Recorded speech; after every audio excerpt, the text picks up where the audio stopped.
दोस्तों, target with PS Parihar channel में आपका स्वागत है। आज की इस वीडियो में हम लोग बात करेंगे शिक्षा सेवा चयन आयोग की भर्ती टीजीटी पीजीटी की विज्ञापन संख्या 51 असिस्टेंट प्रोफेसर भर्ती की। तो वीडियो को जल्दी से लाइक कर दें, शेयर कर दें। जिन छात्रों ने चैनल को सब्सक्राइब ना किया हो तो जल्दी से सब्सक्राइब कर लें ताकि आप लोगों को भी इसी प्रकार की ऑथेंटिक अपडेट से सबसे पहले मिलती रहे। चलिए शुरू करते हैं। विद्यार्थी बहुत संशय में है परीक्षा को लेकर के। एक तरफ अलग अलग जिलों से डीआईओएस के द्वारा परीक्षा केंद्रों की सूची मांगी जा रही है, वहीं पर दूसरी तरफ अधिकारियों की तरफ से कोई भी बयान नहीं दिया जा रहा है ठोस। जबकि चेयरमैन से अगर बात करें तो चेयरमैन कहती हैं कि परीक्षा नियंत्रक जाने, परीक्षा नियंत्रक से बात करें तो कह रहे हैं कि अभी कुछ भी निश्चित नहीं है।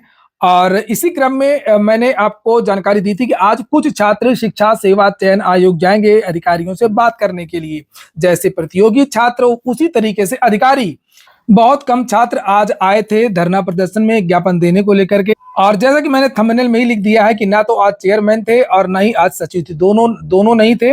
और आज विद्यार्थियों की बातें हुई। हालांकि मैंने सारी जानकारी आपको चैनल के माध्यम से दे दी थी, लेकिन विद्यार्थी फिर भी कंफ्यूज थे। जब नए नए पत्र जारी हो रहे थे, मैंने विद्यार्थियों से ये कहा था कि शासन का दबाव परीक्षा कराने को लेकर के है, सेंटर कलेक्शन हो रहा है, लेकिन परीक्षा नहीं हो पाएगी। तो विद्यार्थियों को समझ में नहीं आ रहा था कि सर आप कह रहे हैं परीक्षा नहीं हो पाएगी और उधर से शिक्षा सेवा चयन आयोग लगातार पत्र जारी कर रहा है। तो मैंने कहा था कि ना तो अभी एडमिट कार्ड जारी हो पाए हैं, कब जारी होंगे एडमिट कार्ड, कब पेपर बनेगा, बोर्ड के प्रैक्टिकल एग्जाम भी चल रहे हैं, फिर कुंभ मेला भी लगा हुआ है, यूजीसी नेट की परीक्षा है, पीसीएस की परीक्षा है, बहुत सारी चीजें हैं। और टीजीटी में 13 लाख से ज्यादा विद्यार्थी हैं। वहीं पर कुछ कोचिंग वाले, कुछ अलग सोशल मीडिया के जो इन्फ्लुएंसर हैं, वो परीक्षा की तारीखों का ऐलान भी कर दे रहे थे कि 12 जनवरी को ये परीक्षा होगी, असिस्टेंट प्रोफेसर भर्ती की बात की होगी, 5 जनवरी को फलाना परीक्षा होगी। इस तरीके से लोग विद्यार्थी और कंफ्यूज हो रहे थे। हालांकि मैंने आप लोगों से कहा था मैं संभावना लिखता हूं, लेकिन आप उस चीज को पूरा समझा करिए। मेरा चैनल का दायित्व तो है कि मैं संभावना ही लिखूं, क्योंकि मैं आयोग तो हूं नहीं। मैं ऐसे बिल्कुल नहीं लिखूंगा कि नहीं नहीं बिल्कुल ये चीजें नहीं होंगी। तो जो मैंने बताया आज वही हुआ। आज विद्यार्थियों की बातचीत हुई। अंदर जो उप सचिव है शिवजी मालवीय, उन्हीं से बातचीत होती है। वही काम देख रहे हैं, वही कार्यवाहक उप सचिव है। शिक्षा सेवा चयन आयोग के अभी स्थायी उप सचिवों की नियुक्ति नहीं हुई है, लेकिन इनको कार्यवाहक उप सचिव बनाया गया है। और गोलमोल जवाब देते हैं, इसके लिए जाने जाते हैं। परीक्षा कैलेंडर को लेकर के इन्होंने 3 महीने पहले कहा था कि हम परीक्षा कैलेंडर घोषित कर देंगे, लेकिन इन्होंने परीक्षा कैलेंडर घोषित नहीं किया था। और उसी क्रम में आज जब इनसे विद्यार्थियों ने बातचीत की, क्या हुई बातें क्या नहीं हुई कोई नहीं जानता है, लेकिन बाहर आकर के जो विद्यार्थियों ने बताया है, तो विद्यार्थियों का यह कहना है कि अधिकारियों का, कर्मचारियों का भी यही कहना है कि परीक्षा नहीं हो पाएगी। परीक्षा जो मैंने आप लोगों को बताया था कि मार्च के बाद होगी, अप्रैल या मई के महीने में होगी, वही जानकारी निकल करके आई है कि मार्च के बाद में ही परीक्षा होगी। ये अधिकारियों का भी कहना है, ये कर्मचारियों का भी कहना है। अधिकारी तो थे नहीं, सचिव और चेयरमैन वगैरह, हाँ उप सचिव थे कर्मचारी। तो उप सचिव से बातचीत हुई है। उप सचिव ने कहा कि हाँ परीक्षा में देरी होगी और परीक्षा जनवरी में नहीं हो पाएगी। तो ना दिसंबर में आपकी परीक्षा हो रही है और ना ही आपकी परीक्षा जनवरी में हो रही है। आपकी परीक्षा 100% नहीं हो सकती है, मैं फिर से लिख के कह रहा हूं। लेकिन फिर कहूंगा कि संभावना 100% संभावना शब्द का मैं बराबर प्रयोग करूंगा। और फिर भी कहूंगा कि आप लोग पढ़ते रहिएगा। फिर भी कहूंगा कि आप लोग पढ़ते रहिएगा।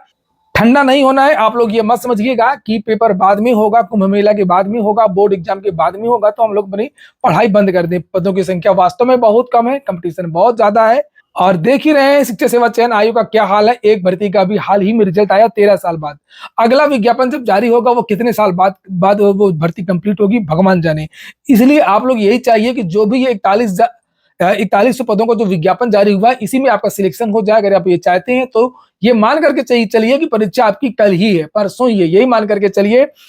फिलहाल आज जो अधिकारियों से वार्ता हुई उसका लब्बो-लुबाब यही है कि परीक्षा नहीं हो पाएगी। जो सूचना आपको इस चैनल के माध्यम से दी गई थी, सूचना लगभग उसी तरीके की है। क्योंकि जब आपको सूचना दी जाती है तो वो कई तरीके से वेरीफाई की जाती है। तो जो सूचना आपको दी गई थी वही सूचना आज भी निकल करके आई है कि परीक्षा आपकी ना तो दिसंबर में ना तो जनवरी में होने जा रही है। परीक्षा आपकी मार्च के बाद या अप्रैल के बाद में ही होने की संभावना है। तो इतना पहले से बहुत जानकारी सटीक नहीं दी जा सकती है, लेकिन ये मान करके चलिए कुंभ मेला और बोर्ड इसके बाद में ही आपकी टीजीटी पीजीटी और असिस्टेंट प्रोफेसर भर्ती दोनों परीक्षा नहीं हो पाएंगी।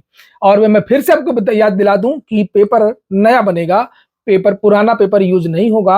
अभी जो है एक्सपर्ट बनेंगे, पेपर बनेगा, परीक्षा एजेंसी तय होगी, नई नियमावली की तरह परीक्षा होगी। और सबसे बड़ी बात ये है कि शिक्षा सेवा चयन आयोग में 13 लाख लोगों की परीक्षा कराने को लेकर के कर्मचारी भी नहीं है। जैसे जूनियर असिस्टेंट, ड्राइवर, माली के बारे में मैंने एक बार आपको बात बताई थी, और उप सचिव वगैरह के बारे में अभी ना तो उप सचिव की नियुक्तियां हुई हैं, ना ही अन्य कर्मचारियों की नियुक्तियां हुई हैं। तो वो एक फॉर्मेलिटी चल रही है, फॉर्मेलिटी के अलावा कुछ नहीं है। अगर शासन का बहुत बड़ा दबाव नहीं हुआ, कुछ चीजें नहीं हुई तो बात अलग है, नहीं तो आप ये मान करके चलिए कि परीक्षा होने की अभी कोई संभावना नहीं है। मैंने देखिए, मैं खुद जानता हूँ अपनी ज़िम्मेदारी में, जो भी आपको जानकारी देता हूँ, फिर से बोल रहा हूँ कि वो सूचना बिल्कुल सही होती है। हालाँकि ये जो पत्र हैं वो जारी हो जा रहे हैं समय-समय पर, जिसकी वजह से विद्यार्थी कन्फ्यूज़ हो रहे हैं। अगर ये पत्र जारी नहीं होते तो विद्यार्थी कन्फ्यूज़ नहीं होते, लेकिन बहुत जल्दी आपको चीज़ें जो है वो हकीकत में सामने आ जाएँगी। एक बात और बता दूँ, जो मुझे जानकारी मिली है कि शिक्षा सेवा चयन आयोग भी इस बारे में विचार कर रहा है। शिक्षा सेवा चयन आयोग भी इस बारे में विचार कर रहा है कि विद्यार्थियों को कुछ संभावित तारीखें या कुछ परीक्षा के बारे में कोई नोटिस जारी कर दी जाए तो ज़्यादा बेहतर होगी। क्योंकि उत्तर प्रदेश लोक सेवा आयोग में एक बार बड़ा धरना प्रदर्शन भी हो चुका है। नए-नए अधिकारी आए हैं, तो इस बात को लेकर के भी वहाँ पर चर्चाएँ हो रही हैं कि ऐसा ना हो कि विद्यार्थियों का गुस्सा फूट पड़े परीक्षा को लेकर के। तो एक नोटिस वगैरह कुछ सूचना जो है वो जारी कर दी जाए ऑफ़िशियल परीक्षा को लेकर के। तो हो सकता है कि इसी सप्ताह शिक्षा सेवा चयन आयोग टीजीटी, पीजीटी और असिस्टेंट प्रोफेसर भर्ती की परीक्षा को लेकर के ऑफ़िशियल जो कोई नोटिस है या जो भी स्टेटस है वो जारी कर दे, और जारी कर दे तो ये ज़्यादा बेहतर होगा। इसके बारे में विद्यार्थी लगातार माँग भी कर रहे हैं। फिलहाल एक खबर और देख लीजिए, इस पर आप लोगों का क्या कहना है? अवध ओझा, कौन नहीं जानता इनको, और इन्होंने आज आप पार्टी को ज्वाइन कर लिया, इसके बारे में आपका क्या ख्याल है? और इनका एक बयान भी है यहाँ पर जो लिखा है कि शिक्षा एक ऐसा माध्यम है जो परिवार, समाज और राष्ट्र की आत्मा है। जितने भी देश दुनिया में महान हुए हैं, उनकी पृष्ठभूमि में कहीं न कहीं शिक्षा का योगदान है। राजनीति में आकर के शिक्षा का विकास मेरा सर्वोत्तम उद्देश्य है। तो मैं चाहूँगा कि आप लोग कमेंट बॉक्स में अवश्य बताएँ कि शिक्षा से इतना अगर प्रेम है अवध ओझा जी को, तो राजनीति में क्यों आए? राष्ट्र की आत्मा है। जितने भी देश दुनिया में महान हुए, उनकी पृष्ठभूमि में कहीं ना कहीं शिक्षा का योगदान रहा। तो मैं आज अपनी इस राजनीतिक पारी की शुरुआत पर आप सबसे ये बात साझा करना चाहता हूं, जैसा कि हमारे नेता मनीष सिसोदिया जी ने कहा कि अगर मुझे राजनीति और शिक्षा में से कुछ चुनना हो तो मैं निश्चित तौर पर शिक्षा को चुनूंगा। ऐसा ही कुछ उद्देश्य मेरा भी है। और इसी वजह से यहाँ पर देख सकते हैं आप लोग, अवध ओझा जी जो है वो इस समय ट्रेंड पर भी चल रहे हैं, ट्विटर पर दूसरे नंबर पर, तीसरे नंबर पर, और लोग बढ़िया-बढ़िया पोस्ट भी कर रहे हैं। अच्छे लोग, पढ़े लिखे लोग राजनीति में आए, इसमें कोई बुराई नहीं है, आना भी चाहिए।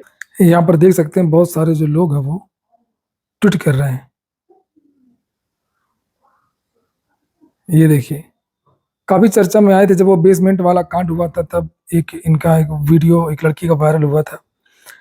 फिर ये जब चुनाव हुए थे उत्तर प्रदेश में, लोकसभा के चुनाव के दौरान टिकट जब मांगने आए थे भाजपा का, उस समय भी इनकी चर्चा हुई थी, और ये चर्चा तो अक्सर करते ही रहते हैं। रिजल्ट है 12th का गवर्नमेंट स्कूल का, एक साल में तो 99% आया था। एक साल में 99%। 2015 में सिर्फ 15 लड़कों ने, गवर्नमेंट स्कूल के लड़कों ने IIT मेंस क्वालिफाई किया था।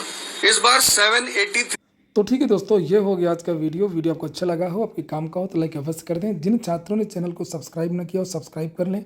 पूरा वीडियो सुनने के लिए बहुत बहुत धन्यवाद।